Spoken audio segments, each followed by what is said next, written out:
May I present to you the biggest automotive fail of the century, the Fisker Karma. Today I'm going to review the car, talk about the powertrain, exterior and interior features, but I'm also going to discuss a little bit about why this company went bankrupt after just 2.5 years of business, even when they were marketing such a beautiful car. So let's get right into the video.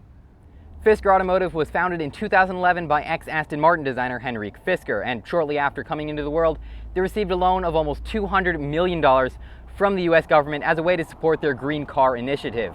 Unfortunately, even with the extra help from the government, they still, as a new company, had a lot of trouble getting off their feet, and the car actually went into production a little bit before it was ready, and thus it got a ton of criticism for its poor build quality and shoddy reliability. And then after Hurricane Sandy destroyed a few cars and their main battery supplier went out of production, the company itself, Fisker Automotive, filed bankruptcy in 2013. Now you may notice that the audio quality on this video is not quite as good as it was a second ago, and that's because my main microphone system died and I'm using a backup here in my pocket that's just not quite as good, but the review must go on. So let's talk about the powertrain on this Fisker Karma. It's powered by two AC electric motors and a 2-liter turbocharged inline 4-cylinder engine from General Motors. And Fisker kind of tried to market it as an EVER, an electric vehicle with extended range. But unfortunately, as you can see, the marketing didn't do very well as the company is now out of production. But the car produced 403 horsepower and 959 pound-feet of torque at the time, which is incredible for an electric car. It also got 54 combined MPGe and 32 miles of all-electric range.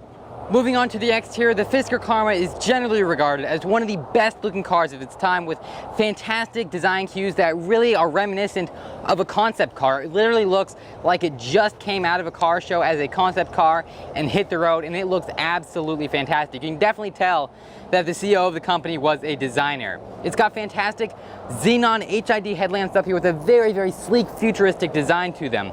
Unfortunately, something I don't like about the front of the car are those grills. They look a little bit like a cross between BMW's grille design and Aston Martin's grille design, and it kind of comes out looking like one of those curly mustaches. I just can't get that image of the mustache out of my mind, and it a little bit ruins the look of this car for me. But moving on to the side of the car, I'd say they did the side perfectly. It's a fantastic, futuristic, sleek design with some of the best sedan proportions I have ever seen on a car and probably ever will see. You've also got 22-inch rims there with the Fisker Brembo brakes, the EVER logo I was talking about. On the side, also you can really notice that the paint is really beautiful in this car, and it uses flecks that are ground up from recycled glass. Again, kind of the green initiative thing, but it looks absolutely fantastic. Also going with the green theme, you've got solar panels on the roof. I believe this was one of the, if not the, first production cars to have solar panels on the roof, and it kind of helps power some of the interior accessories. A little bit gimmicky, I guess it doesn't really supply that much power to anything in the car, but it does look very cool, and I'm sure it won a lot of buyers over just because it's so futuristic. And finally, in the back of the car, you see some funky shaped taillights, and you don't see exhaust tailpipes because it's side exit, which again was one of the things that was actually wrong with this car, because as you were getting in the car, it would blow exhaust fumes in your face. But now, let's hop into the interior and discuss some of the features in there.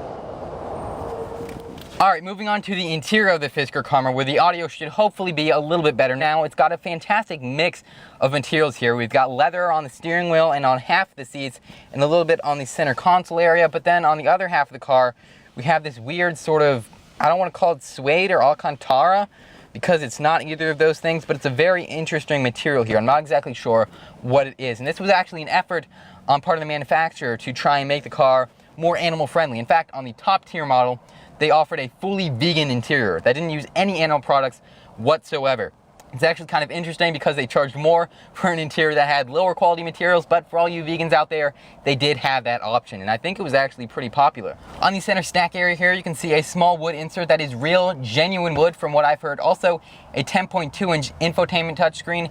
Very cool design how it's inset here. It still looks brand new even today. This car's been out of production for almost 6 years now. It still looks like a very new futuristic interior, and I think that really shows that this car was designed right. It has a very beautiful exterior and interior.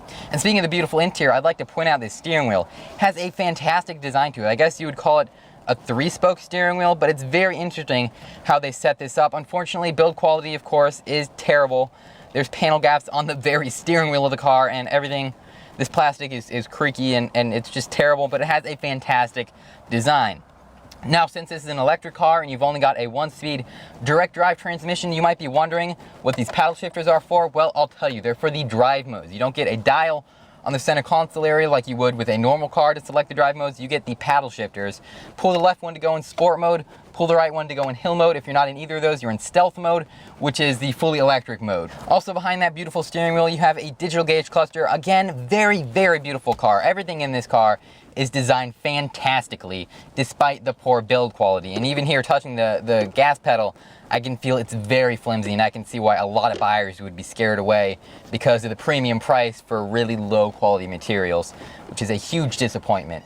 You can see up here we have a push button start with the EV logo on it. It has a very flimsy feel to it. Also here we see the gear selector, which instead of being an actual stick is a series of buttons like they put in Aston Martins. Again, Henrik Fisker with that Aston Martin experience. You can see a lot of things here and there that are very reminiscent of Aston Martin. Also notable, on the door, instead of having an actual latch to open the door like a normal car, you have a button to open the door that says open on it. Very, very nice touch. This is actually one of the few things in the car that does feel high quality. So good job with that, Fisker.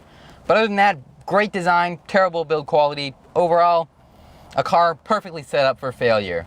Now the last thing I would like to say about the Fisker Karma is that it had speakers mounted in the bumpers of the car to emit some sort of audible warning, to warn pedestrians that a car was coming, because it was such a quiet electric car that no one could hear it. So they had some sort of weird jet sound emitted from the car to warn pedestrians. And if you want to hear more about fake electric car sounds, you can check out my video on it right up there. But as always, if you enjoy this video, make sure to give it a thumbs up, comment below, and go ahead and check out my channel, because I've got a ton of exotic supercar and hypercar reviews up. So remember to subscribe, and thanks for watching.